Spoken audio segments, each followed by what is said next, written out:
Ok, ok. Vamos a hablar sobre el sistema nervioso autónomo. Ok. Cuando nosotros hablamos del sistema nervioso autónomo, pues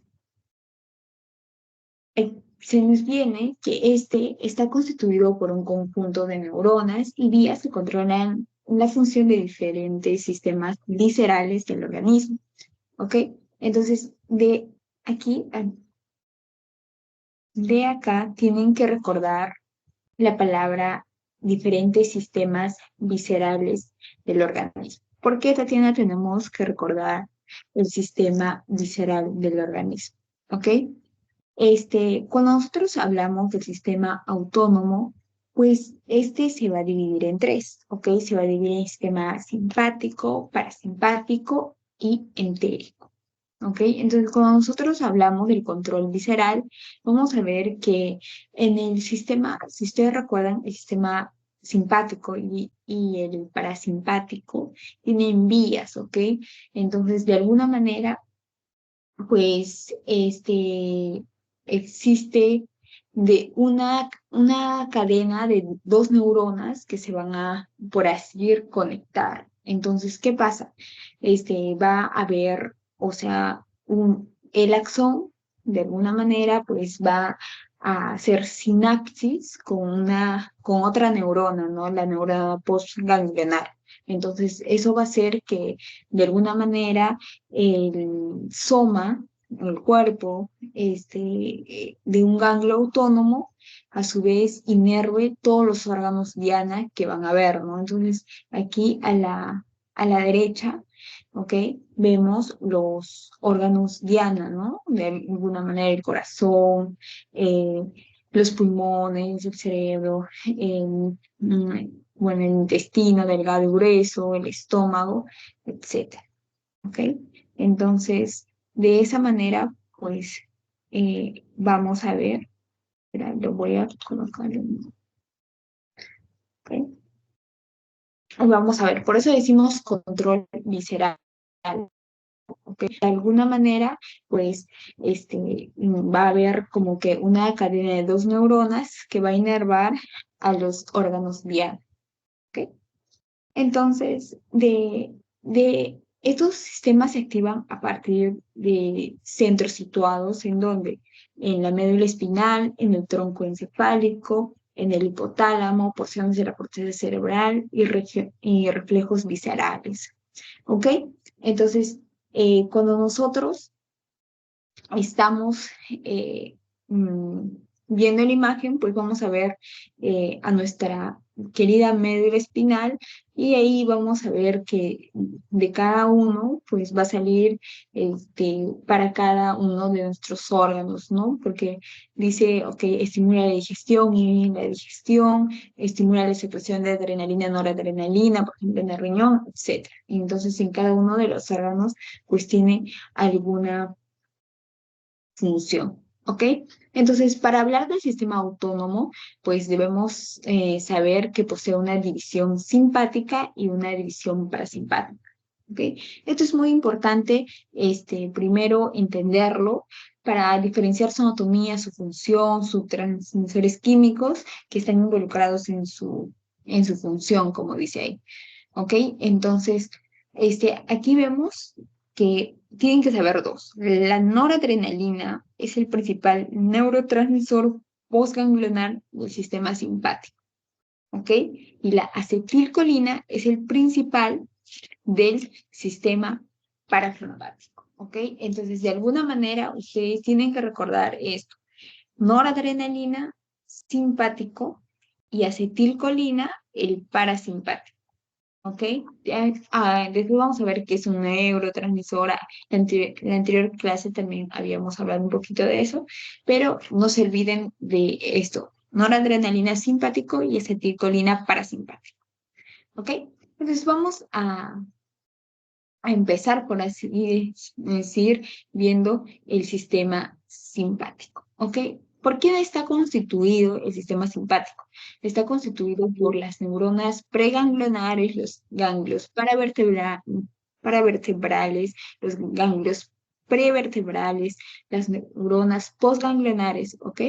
Entonces, todas estas neuronas preganglionares simpáticas se van a originar en los segmentos raquídeos T1 y L3, ¿ok? Entonces, y ahí establecen una sinapsis con las neuronas postganglionares en los ganglios paravertebrales o prevertebrales que van a existir, ¿ok? Entonces, es importante saber eso. Nosotros acá vemos nuestra neurona sináptica preganglionar, ¿ok? Aquí vemos el ganglio simpático paravertebral, la neurona simpática postganglionar y el ganglio prevertebral. ¿Ok? Entonces vemos ahí de alguna manera pues que cómo existe la conexión en cada uno, bueno, aquí no, en la médula, ¿ok? Entonces, pero Tatiana, ok, ya me has hablado de cómo está constituido el sistema simpático, cómo está constituido las neuronas preganglionares, las postganglionares, dónde se originan en la T1, L3, no se olviden. Pero, ¿qué es este sistema, no? Entonces, recuerda, es un sistema que se activa cuando el ser humano se encuentra en una situación de peligro. Por eso está íntimamente relacionado con la lucha y la huida.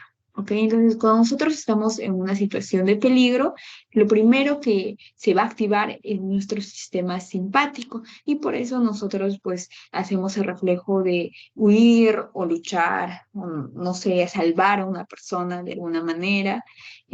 Por eso eh, es importante el sistema simpático, ¿ok? Entonces, vamos a ver un poco la fisiología sináptica del sistema nervioso autónomo. ¿Ok? Entonces, existe la división simpática y parasimpática, ¿ok? ¿Cómo se van a dar cuenta? Porque los dos van a ser antagónicos, ¿ok? Va a ser uno opuesto al otro. Y la mayoría en órganos terminales que ya conocemos, ¿ok? Entonces, ¿qué pasa? Tenemos a las neuronas preganglionares, tanto sinápticas como eh, parasimpáticas, ¿ok? ¿Qué va a pasar acá? Y aquí está en esta imagen que pueden ver, aunque tenemos acá el sistema simpático. ¿Ok? El sistema nervioso central, el sistema simpático. Acá tenemos de azul a la neurona preganglionar. ¿Ok? ¿Qué va a pasar? Va a liberar esto, el neurotransmisor de acetilcolina. ¿Ok? ¿Y qué va a pasar con este neurotransmisor acetilcolina? Pues va a liberar los receptores nicotínicos N2. ¿Ok? ¿En dónde? En la neurona postganglionar. ¿Ok? Entonces aquí hay como que una unión, lo que les había dicho al comienzo, que estaba un poco, capaz no lo podían ver y estaba un poco confundido. Aquí van a ver que cuando va a liberar acetilcolina, estimula los receptores nicotínicos N2, se pasa a la neurona postganglionar, la noradrenalina, y, y bueno, pues de alguna manera van a llegar a un órgano final, ¿ok? Eso es lo que va a pasar.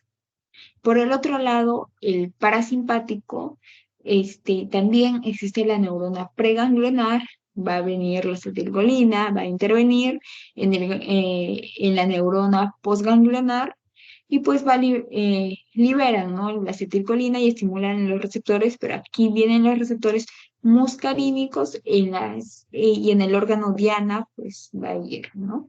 Entonces, de esa manera se da, por así decirlo, la fisiología sináptica de una manera simple, sin que se compliquen ustedes, ¿ok? Entonces, cuando nosotros hablamos de receptores parasimpáticos, y eso que ahora hemos hablado un poquito, pues, ¿de quiénes vamos a hablar, no? Vamos a hablar sobre los receptores nicotínicos y los receptores muscarínicos. Es algo que ustedes sí o sí deben de saber, ¿ok? Entonces, ya habíamos dicho que existía simpático y parasimpático. Cuando se activa el parasimpático cuando estamos en una situación de peligro, ¿verdad? Pero ¿qué pasa con el parasimpático? ¿ok? El parasimpático de primera instancia tiene receptores nicotínicos y muscarínicos. Los nicotínicos, ¿dónde se encuentran? En las neuronas, ¿ok? Esto es importante. ¿Por qué se encuentran en las neuronas? En las neuronas del órgano simpático, ¿ok? Eh, para hacer la sinapsis entre neuronas preganglionares y postganglionares, ¿ok? Entonces, ustedes veían en la anterior diapositiva que las dos neuronas, pues la preganglionar y la postganglionar hacían sinapsis, ¿no? Y bueno, entonces aquí es importante estos receptores nicotínicos entre estas neuronas, ¿ok? Y además de estar presente, pues en el sistema parasimpático, estos también están presentes en ganglios sinápticos, en uniones neuromusculares, por eso vamos a ver en sinapsis del sistema mm, nerviomotor y también en el músculo esquelético lo vamos a encontrar, ¿ok? ¿Y dónde están los receptores muscarínicos? ¿Ok? Estos están presentes en los órganos diana. ¿Ok? Entonces, los receptores nicotínicos están presentes en las neuronas, justo específicamente cuando hacemos sinapsis. Pero en los receptores muscarínicos están nuestros órganos, ¿no? Inervados a todos los nervios simpáticos como los parasimpáticos. ¿Ok? Entonces, si nosotros queremos hablar específicamente, pues están ubicados en lugar de la sinapsis entre la neurona postganglionar y la célula guía. ¿Ok? Entonces, si yo les muestro esto, ¿dónde están los receptores nicotínicos? Acá, ¿verdad? Aquí están los receptores nicotínicos. Y aquí, en la neurona postganglionar y en el órgano diana, pues aquí estarían los receptores muscarínicos. ¿Ok? Entonces, de eso no se olviden, es súper importante recordar eso. ¿Ok? Entonces, pasamos a la siguiente, y aquí pues vemos un cuadro, ¿no? Del tipo de receptor, si son agonistas, si son antagonistas, las proteínas, una enzima unida y un segundo mensajero, ¿ok? Este es un cuadrito muy amplio, no se asusten, no tienen que aprenderse todo, lo van a ir aprendiendo poco a poco, también lo van a ver en farmacología. Lo que tienen que aprender es algunos tipos de receptores, ¿qué son? Si son agonistas o antagonistas, depende, ¿no? Cómo actúan de agonistas y antagonistas. Y se van a dar cuenta porque es muy fácil. Mira, tipo de receptor N1 nicotínico de acetilcolina, N2 anicotínico de acetilcolina. ¿Ok? Entonces, o muscarínico o alfa-1 adrenérgico y de esa manera. Esto es para que de alguna manera pues ustedes puedan ver cómo es. ¿Ok? No se asusten aquí. Y aquí está más bonito. ¿Ok? Vemos funciones del sistema nervioso autónomo. ¿Ok? Ok, Tatiana, me has hablado sobre el sistema nervioso autónomo, se divide en dos, sistema simpático, sistemas parasimpático. El sistema simpático, pues actúa la noradrenalina y el sistema parasimpático, la acetilcolina. ¿Ok? Pero en cada uno de los órganos, ¿cómo funciona? Pues aquí está. Y está de manera bonita, ¿no? Por ejemplo, en el ojo, en el iris del ojo, les había dicho que tienen una función antagonista, ¿verdad? Entonces, cuando nosotros hablamos de función antagonista, pues nosotros vamos a hablar de qué es opuesto. Entonces, en el iris del ojo, el sistema simpático que hace va a dilatar la pupila. En, ¿Qué va a pasar en el parasimpático? Pues va a contraerla. Lo mismo en el músculo ciliar del ojo, pues, ¿qué va a hacer en el simpático? Lo relaja. En el parasimpático, lo contrae. Glándulas salivales, reduce la secreción en simpático, aumenta la secreción en parasimpático. ¿Ok? Entonces, si se dan cuenta, en cada uno de los órganos, ese sistema, bueno, es su antagonista, así que esto lo tienen que aprenderse uno, y el otro, pues, hace lo contrario. ¿Ok? Entonces está súper fácil eso para que ustedes puedan aprender y no se van a equivocar y no se van a olvidar tampoco. ¿Ok? Después de esto, ya hemos hablado de una manera simple, la verdad. No tienen por qué eh, asustarse, no va a venir tanto, yo creo. Solo tienen que saber sobre la fisiología sináptica del sistema nervioso, la fibra preganglionar, la fibra postganglionar y cómo de alguna manera pues se da esto. ¿ok? Entonces, en su teoría en esas épocas había un cuadrito en inglés que decía órganos receptores sistema autónomo, algo así, está en inglés, ¿ok? Y decía, por ejemplo, el ojo, el músculo del ojo, ¿ok? ¿Qué receptor tiene? El receptor alfa, ¿no? Y cómo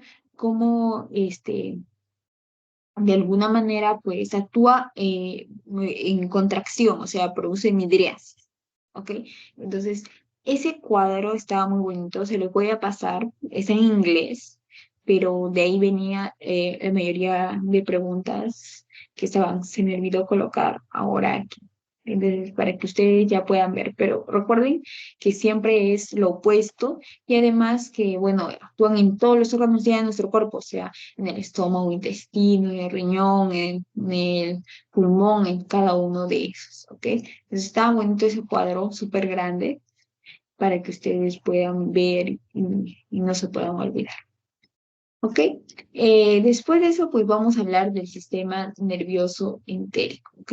Cuando nosotros hablamos del sistema nervioso entérico, pues nosotros vamos a hablar del estómago prácticamente, de toda la parte de intestino, ¿no? Intestino delgado, grueso y todo eso, ¿ok? Entonces, eh, cuando nosotros hablamos sobre el sistema nervioso entérico, pues vamos a ver que este tiene capas, ¿no? Entonces vamos a hablar específicamente aquí en el intestino delgado. El sistema nervioso entérico es muy importante, también conocido como nuestro segundo cerebro, y bueno, vamos a ver acá que tiene la serosa, donde tenemos el plexo subseroso, la capa muscular externa, ¿qué encontramos en la capa muscular externa? No se olviden el plexo mientérico o de Auerbach, el plexo terciario, en la capa muscular interna que encontramos el plexo muscular profundo, la submucosa, en la submucosa encontramos el plexo submucoso externo, el plexo submucoso intermedio, o también vamos a encontrar el plexo submucoso interno, o también es el que es conocido eh, o llamado también el sistema, el plexo de Meister, ¿no? Entonces, de ahí viene pues la muscular de la mucosa y también tenemos pues a la mucosa donde tenemos eh, mm, el, bueno, el plexo mucoso, ¿no? Entonces, esto lo hemos llevado en anatomía de alguna manera.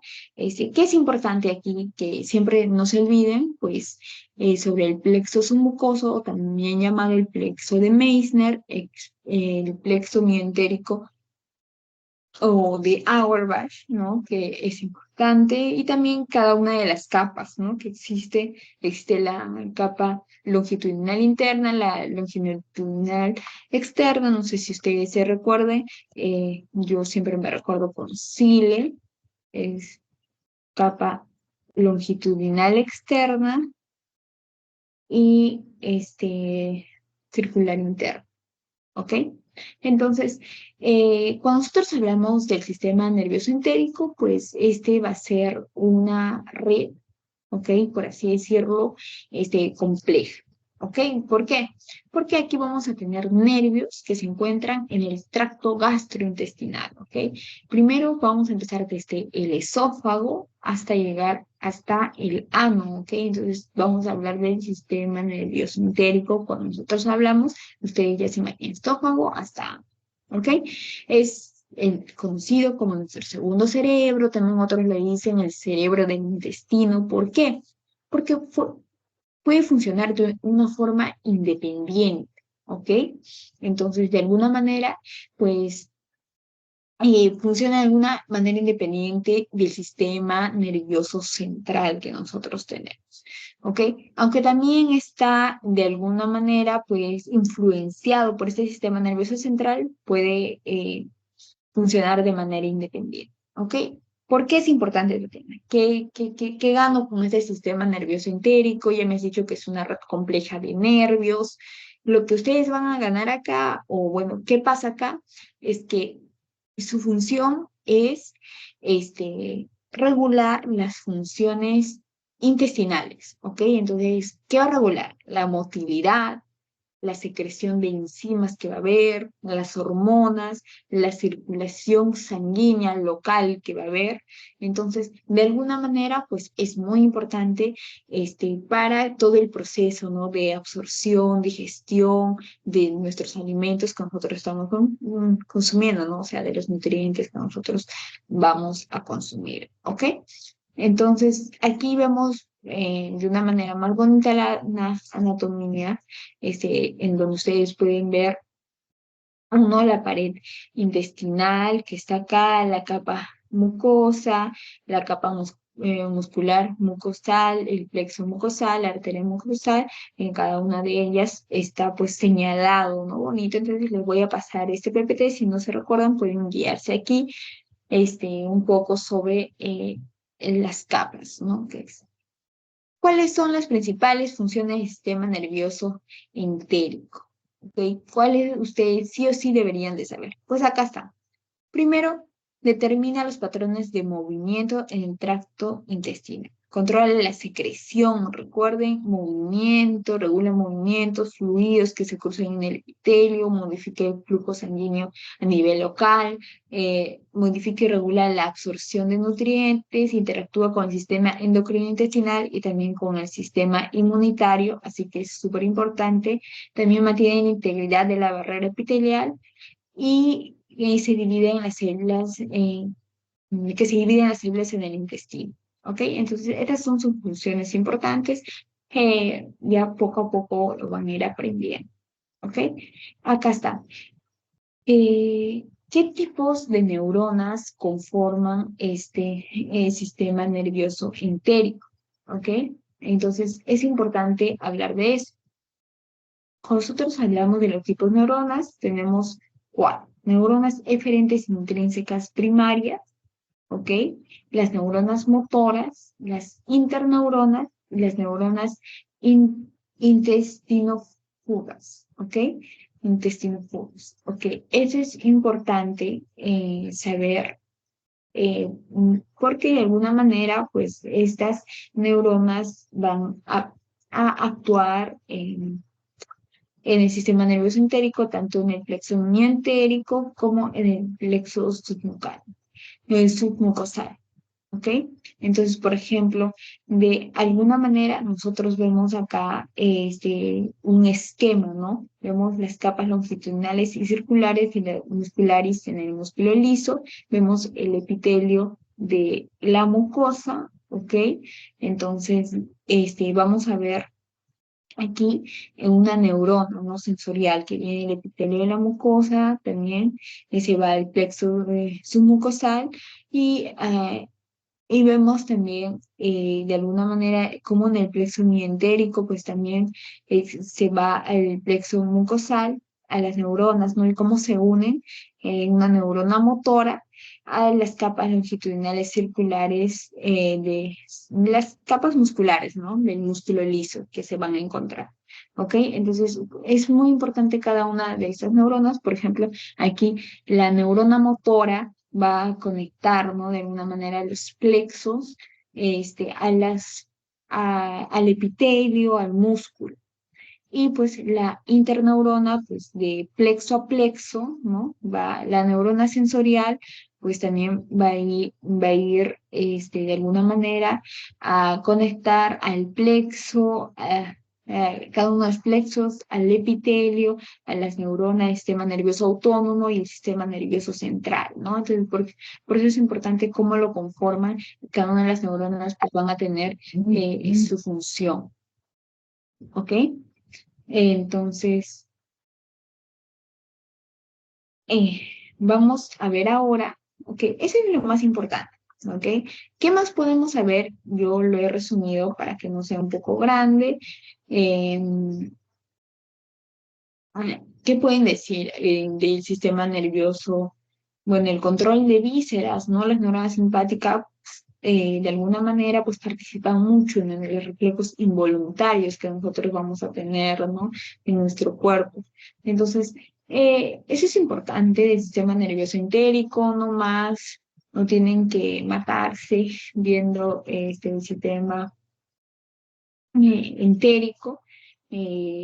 Viene, si ustedes por cuestiones de su examen están estudiando, pues viene, no mucho. Si quieren estudiar un poco más, pues en el libro ahí está un poco más, lo explican de una manera más detallada. Igual les voy a pasar las páginas de los libros, donde sí o sí tienen que saber o leer, ¿ok? De ahí vamos a tener un poco vamos a hablar un poco de la fisiología del sueño, que es bonito, que es, bueno, van a saber un poco más. Para hablar de la fisiología del sueño, pues tenemos que saber qué es el sueño, ¿no? Entonces, el sueño es una parte de nuestro comportamiento humano, ¿ok? Es súper importante, tanto que ocupa mucha parte de nuestro tiempo, de nuestra vida, ¿no? Dormimos, 8 horas al día muchas veces, con nosotros menos capaz, pero de alguna manera, pues la característica principal es el umbral, ¿no? La reducción reversible del umbral que nosotros vamos a tener en el sueño. Entonces, ¿por qué es esto? Por respuesta de estímulos externos que vamos a tener, ¿ok? La compañía, la inmovilidad que nosotros tengamos, si nos estamos moviendo, cómo va a ser nuestro sueño. Entonces, de alguna manera vamos a hablar de eso. Recuerden que el sueño, pues, está presente en todas las especies animales que existen y por eso es súper importante, ¿ok? Entonces, vamos a ver que, mm, bueno, como dice acá, es un comportamiento humano más importante, es que ocupa tanto casi un tercio casi de la vida, es un proceso vital cíclico, complejo, activo, tiene varias fases que ahora lo vamos a ver y que posee una arquitectura interna característica, ¿no? Que interrelaciona diversos sistemas hormonales y nerviosos, ¿ok? El ciclo del sueño, ¿ok? Aquí vamos a detenernos, ¿por qué? Porque el sueño está constituido por una sucesión periódica de distintas fases de sueño. Entonces, duración, 90 minutos aproximadamente, puede ser de 70 a 120, lo recomendable, y tenemos, recuerden, de 4 a 6 ciclos por noche, ¿ok? Eso es súper importante que vamos a tener. ¿Ok? Entonces, la cantidad de sueño a lo largo de la vida humana, pues, de alguna manera depende de la etapa, ¿no? Por ejemplo, los adultos, pues, de alguna manera se recomienda no dormir menos de 5 horas, dormir entre 7 a 8 horas, en los adultos entre 7 a 9 horas. Por ejemplo, en los estudiantes, cuando están pequeños, se les recomienda dormir mucho más horas, de 9 a 11 horas. Ustedes saben que los infantes duermen de 12 a 15 horas, entonces, de alguna manera, pues, eso es lo recomendado de dormir, ¿ok?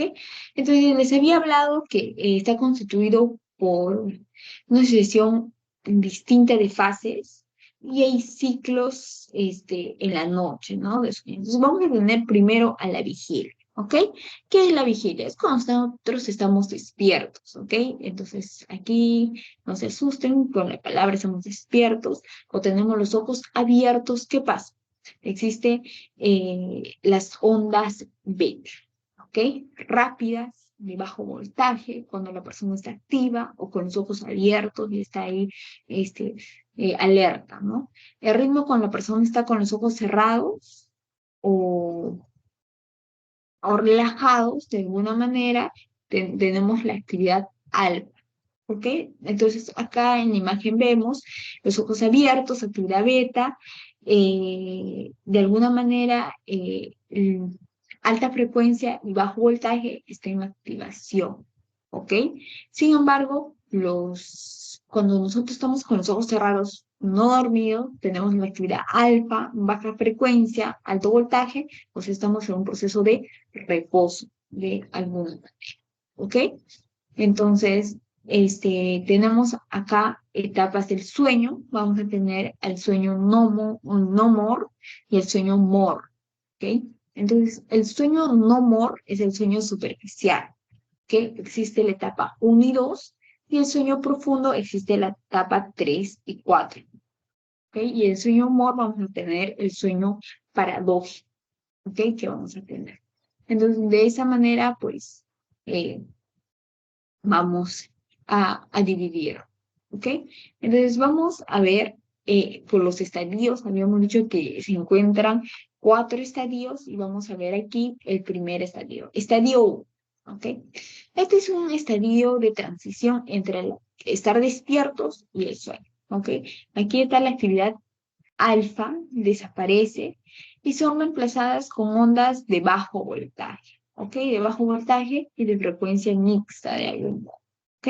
Entonces, los individuos que, por ejemplo, no nos privamos del sueño, son frecuentes los microsueños, o sea, dormir un ratito nada más. Episodios que duran entre 1 de 5 a 10 segundos de duración, no estamos cabeceando, ¿eh? ¿Ok? Entonces, ahí tenemos al estadio 1, ¿ok? Que es un estadio de transición entre la vigilia y el sueño, los movimientos oculares. ¿Qué va a pasar con nuestros ojos? Pues disminuyen, el tono muscular de alguna manera también disminuye, entonces ya estamos entrando en esta etapa. ¿Ok?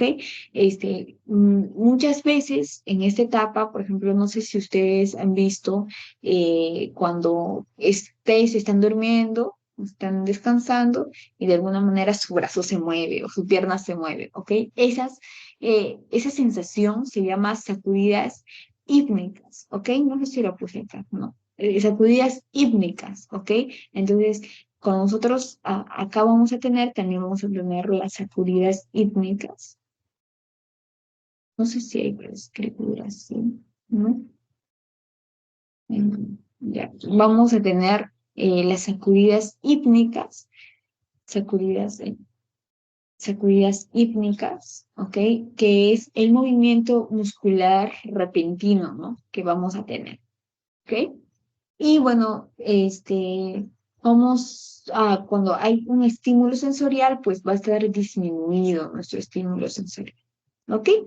Y ahí empezamos con el estadio 2. ¿Qué es el estadio 2? Pues aquí vamos a ver eh, que anuncia el trazado del eje G con presencia de complejos K y de usos de sueño. ¿Qué se refiere a eso? Que, por ejemplo, los sujetos despertados en esta fase confirman que estaban durmiendo. ¿Okay? Dicen, cuando tú le despiertas en la fase 2, no, oye, ya estaba durmiendo, ¿ya? ¿Por qué me has despertado? De alguna manera.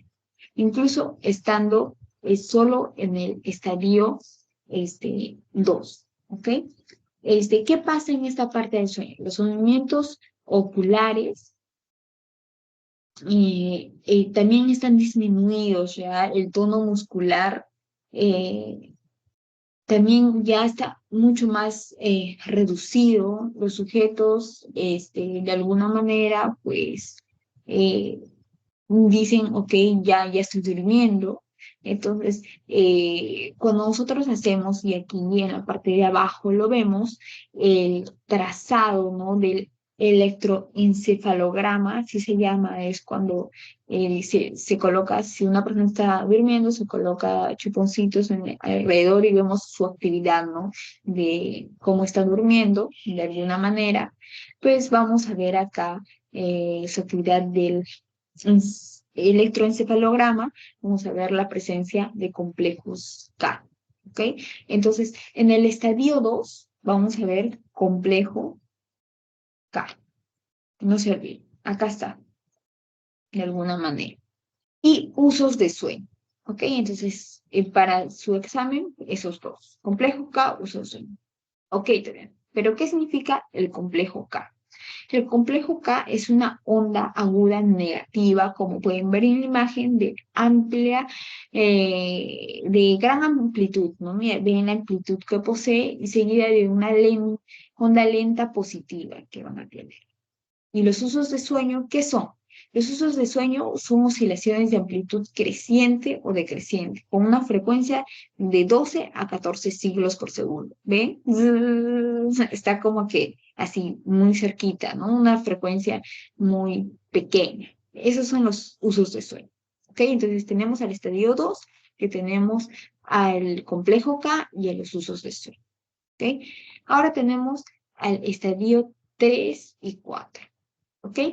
¿Qué los estadios 3 y 4? ¿Ok? Van a constituir juntos el sueño de ondas lentas, llamado también sueño delta o sueño profundo, ¿ok? Cuando vemos el trazado en electroencefalograma, predominan ondas lentas, también llamadas ondas delta, ¿ok? Entonces, en el estadio 3 y 4 vamos a tener aquí a las ondas delta. Y lo vemos aquí. Miren, aquí tenemos las ondas delta. ¿Ok? Se distinguen de uno a otro con base al porcentaje de ondas lentas que van a tener respectivamente. ¿Ok? Vamos a tener más o menos 50% en intervalo de 30 segundos sobre las ondas que vamos a tener, ¿no? Entonces, de esa manera, pues se va a distinguir en qué están, en el 3 o en el 4. ¿Qué va a pasar con el cuerpo? ¿Cómo está esta persona? Los movimientos oculares, se recuerdan que en el estadio 1 y 2 pues estaban disminuidos, aquí van a estar ausentes, ¿ok? Ya no va a haber movimiento ocular. La actividad muscular se va a reducir un poco más. Al despertar se acompaña de confusión, actividad onírica, reducida, ausente. Entonces, cuando ustedes despiertan, ya no van a estar pues, alertas, ¿no? Sino van a estar como, ¿cómo están? Buenos días. O sea, que se nota que han dormido. Entonces, por eso se caracteriza el estadio 3 y 4 de algunos. ¿Ok? Entonces, ya hemos visto cada uno de estos estadios. Ahora entramos al sueño MOR. ¿Ok? ¿Qué es el sueño MOR? Es el sueño paradojal, como ahí lo puse. En el electroencefalograma predomina una actividad rápida y regular de alta frecuencia seguida de una mayor actividad. ¿Ok? Entonces se distinguen aquí fenómenos tónicos persistentes y básicos que van a ser de alguna manera episódicos que van a tener, ¿no? Estos periódicos tónicos también se incluyen en ese trazado de electroencefalograma y vamos a tener una profunda atonía de músculos antigravitacionales, ¿no? Entonces, vamos a tener también fenómenos básicos que incluyen descargas irregulares de movimientos oculares, también aquí vamos a tener sacudidas musculares rápidas, así como vamos a ver, también un umbral que para despertar es alto en relación al sueño de las ondas lentas que vamos a tener, ¿no? Entonces, todo esto va a pasar en el sueño humor. También, ¿qué va a pasar acá? Me olvidé de explicarles, pues, esta imagen. Va a aparecer las ondas PGO, ¿ok? ¿Qué significan las ondas PGO? Las ondas pontogenículo-occipitales, ¿ok? ¿Qué va a pasar acá? Pues va a haber un aumento de la temperatura cerebral, un aumento de la tasa metabólica, un aumento del flujo sanguíneo, erecciones, irrigación del clítoris, ¿no? Entonces, en esta fase, pues, ocurre todo eso, ¿no? En nuestro cuerpo. Entonces, aquí va a aparecer aparición de los fenómenos de los movimientos oculares rápidos. No sé si ustedes habrán visto a algunas personas dormir y cuando están durmiendo ven que su ojito se está moviendo, ¿no? Entonces, eso pasa en esta fase, ¿ok? Y bueno, pues, como habíamos dicho, antes de entrar a los mecanismos regulares del sueño y la vigilia, pues podemos hablar un poquito que el ser humano pues dura su sueño entre 90 a 110 minutos, se repite 4 a 5 veces en el transcurso de la noche, pues hay ciclos, ¿no? Este, en el sueño, las ondas lentas prevalecen en la primera fase de la noche y luego se va a ir reduciendo cada uno, ¿no? En el transcurso de la noche, mientras las ondas lentas se atenúan, la fase del sueño amor se prolonga y también viene una más rica actividad física que vamos a tener, física casi fácil, ¿ok? Entonces, bueno. Si nosotros hablamos del sueño MOR y no MOR, Estas se van a caracterizar por la actividad nerviosa espontánea que vamos a tener. También vamos a tener aquí el metabolismo cerebral, la capacidad que nosotros tenemos a responder estímulos, ¿no? La expresión genética también, génica, perdón, de nuestro cerebro que vamos a tener, ¿ok? Entonces, es muy importante por eso el sueño, ¿ok? Eh, bueno, vamos a ver los mecanismos naturales de control de sueño y de la vigilia. ¿Ok? ¿A qué se refiere eso y por qué hablamos sobre estos mecanismos de alguna manera? ¿Ok? Cuando nosotros hablamos de estos mecanismos, pues vamos a hablar sobre el sistema nervioso autónomo y en el locus coeruleus, ¿ok? Que vamos a ver en esta primera imagen que vemos aquí. ¿Ok? Qué es esto, no? Las neuronas en esto muestran una mayor, vamos a ver que si nosotros hacemos un análisis, ¿no? En el cerebro y cuando nosotros estamos en sueño y en la vigilia, por ejemplo, vamos a tener todos estos, no sé si, ok, vamos a hablar uno por uno mejor. Ajá, vamos a hablar uno por uno, ok, muy rápido. Ok, si nosotros vemos acá al sistema locus coeruleus, mira aquí está en esta partecita, nosotros de qué vamos a hablar. Es cuando muestra un nivel de actividad cuando nosotros estamos en vigilia, ¿ok? Entonces estamos en vigilia, despiertos, o sea, vigilia, vigilia, ¿ok? Cuando estamos despiertos, pues aquí muestra una mayor actividad, cuando estamos prestando atención a todos nuestros estímulos en nuestro entorno. ¿Ok? Entonces, de alguna manera, la activación de estas neuronas y su liberación del locus coeruleus, bueno, de las neuronas del locus coeruleus y su liberación del sistema nervioso aumenta un estado de vigilia, ¿no? De vigilancia que nosotros vamos a tener. Entonces, después hablamos de los sistemas de 5HT, de los núcleos de la RAM, ¿ok? Que tenemos aquí, núcleos de RAM. ¿Ok? Son cinco, uno, dos, tres, cuatro, cinco, y de alguna manera, pues estas neuronas 5HT suprimen el procesamiento sensorial. O sea, ¿qué quiere decir eso? Que todos aquellos estímulos externos que puedan interrumpir la conducta del curso, pues lo va a suprimir. Entonces, la estimulación de estos núcleos del RAFE origina una conducta locomotora y excitación cortical que nosotros vamos a tener. ¿Ok? Entonces, de ahí vamos a tener caramba, al, al siguiente, que es el sistema ah, ACH, que es el sistema de área parabraquial y prosencéfalo basal. ¿A qué se refiere eso? Pues aquí lo tenemos, prosencéfalo basal, acá vemos con una flechita, acá vemos el área peribraquial, ¿no? Que vamos a ver. Entonces, acá, ¿a qué se refiere? Es cuando las neuronas, de alguna manera específicamente las neuronas colinérgicas, ¿qué van a hacer? Producen activación y de sincronía cortical cuando están estimulados, ¿ok? Entonces, de alguna manera, pues, estas neuronas lo que van a hacer es facilitar todos nuestros procesos asociativos y de plasticidad cortical. ¿Y por qué es importante, Tatiana, esto? Para el aprendizaje y la memoria que nosotros vamos a tener, ¿ok? Entonces, por eso es importante. Okay. Vamos a tener después el sistema de histaminérgico, que vamos a tener el núcleo tuberolaminar y el núcleo hipotalámico posterior, ¿no? Entonces lo vemos en imagen que tenemos acá. Acá tenemos cuáles son estos núcleos, ¿no? Están con azul y amarillito. ¿Qué va a pasar acá? Acá va a ser una activación de estas neuronas que va a producir una excitación cortical, ¿no? Entonces, va a haber por ejemplo, que va a producir una hipersomnia idiopática. Eh, los antihistamínicos también pueden jugar un papel importante aquí, entonces por eso es muy importante. Y por último, tenemos el sistema orecinérgico y aquí tenemos el hipotálamo lateral. ¿ok? ¿Por qué es importante? Porque aquí estas neuronas activan las regiones cerebrales que están implicadas cuando nosotros estamos en alerta, estamos despiertos.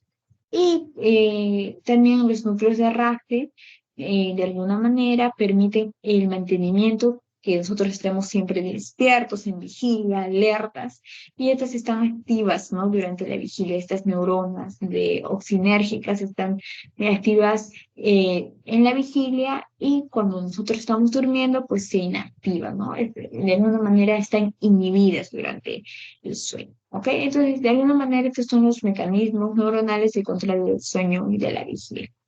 Aquí vemos la neuroquímica de los estados de alerta y sueño. Vamos a ver, por ejemplo, aquí el núcleo cerebral responsable, neurotransmisor involucrado y estado, ¿no? De actividad de las neuronas. Está muy bonito este cuadro. ¿Por qué? Porque, por ejemplo, dice aquí núcleo alerta locus coeruleus, neurotransmisor involucrado, norepinefrina. ¿Cómo estamos activados? Entonces, todo lo que les he explicado acá, más o menos, en resumen, es este cuadrito, ¿no? Que ustedes pueden aprender cuando estamos en alerta o vigilia, cuando estamos en sueño no MOR, cuando estamos en sueño MOR activo y MOR inactivado, ¿no? Entonces aquí vemos también cómo está nuestras neuronas cerebrales están disminuidas, activadas y todo eso. ¿Ok? Entonces, este cuadrito es súper importante. Aquí vemos el parámetros del sueño no MOR y el sueño MOR. Por ejemplo, ¿qué pasa con la temperatura corporal en el sueño no MOR? Pues está disminuida. Sin embargo, en el sueño MOR, pues se repite la termorregulación, ¿no? En la presión arterial, ¿qué pasa en el sueño no MOR? Está disminuida. En el sueño MOR es variable. Entonces ahí van nuestros parámetros, por ejemplo, de frecuencia cardíaca, gasto cardíaco y todo lo que pasa en nuestro cuerpo, pues va a variar de acuerdo a la etapa del sueño en el que nosotros estemos, ¿no? Entonces, ese cuadrito está también bonito porque aquí hablamos de las categorías funcionales y vamos a ver la vigilia del sueño, ¿no? Por ejemplo, el aprendizaje y la memoria, cuando nosotros estamos despiertos, pues hay una plasticidad sináptica, ¿no? Una adquisición y potenciación de alguna manera. Pero ¿qué pasa cuando nosotros estamos en el sueño? Hay una plasticidad también sináptica, pero mira, acá es súper importante porque en la vigilia hay una adquisición, sin embargo, en el sueño que hay una consolidación y una depresión de alguna manera. Igual en el metabolismo energético, transcripción, traslación. Sin embargo, en el sueño, ¿qué pasa? Hay una síntesis de colesterol, una transcripción y una translación de alguna manera, ¿no? Y aquí hay una regulación, por ejemplo, positiva y aquí una regulación negativa, regulación positiva, ¿no? Y respuestas de estrés también, ese señalamiento celular que va a haber, entonces, de alguna manera cómo funciona nuestro cuerpo al nosotros estar despiertos es muy distinto a cómo funciona nuestro cuerpo, pues al estar nosotros durmiendo de alguna manera, ¿no? Y bueno, creo que, bueno, aquí tenemos uno más que es la vigilia, un cuadrito que se ve bonito, que lo encontré, que decía la vigilia, fase 1, fase 2, fase 3, fase 4 y fase REM, la que estaba. Entonces, este, la vigilia, pues en el electroencefalograma vemos alto voltaje, actividad con frecuencia mixta, con los ojos cerrados, alta actividad tónica, movimientos voluntarios. Nosotros vamos a tener fase 1 bajo voltaje, actividad tónica baja, y así en cada una, ondas lentas, en el REM bajo voltaje, una frecuencia mixta, o bueno, aquí vamos a tener ondas de viento y se encierra cuando las personas están así, ¿no? Y de alguna manera atonía tónica, ¿no? Te recordemos, cuando nosotros hablamos de REM, para que no se confundan, ese movimiento rápido en nuestros ojos, ¿no? Es una etapa del sueño en que ocurre sueños vividos, o sea, aquí en esta fase del sueño REM, ¿ok? En esta fase nosotros vamos a tener esas, de alguna manera, estos sueños que nosotros he estado ahí, estos sueños donde nuestra actividad cerebral similar a la actividad cuando nosotros estamos despiertos, ¿no? Pero de alguna manera nuestros músculos pues están relajados, ¿no? Entonces, en esta actividad, bueno, en esta fase, eso pasa. Sin embargo, en la fase no REM o en la fase, bueno, incluyen etapas de sueño, ¿no? Entonces, no REM o REM es igual a decir more o no more. Y bueno, se caracterizan, ya hemos visto, por ondas lentas, por todo el procedimiento de ondas cerebrales distintas, y va a haber una actividad cerebral, ¿no? Entonces, ambas fases son importantes para que nosotros tengamos de alguna manera el sueño saludable y es bueno que nosotros cumplamos todo ese proceso de descanso, ¿no? Y recuperación de nuestro cuerpo. Lo ideal es llegar al sueño REM de alguna manera. Y bueno, eso es todo, chicos, por esta parte. No sé si tienen alguna pregunta que les pueda aclarar. ¿Están despiertos? ¿Están durmiendo?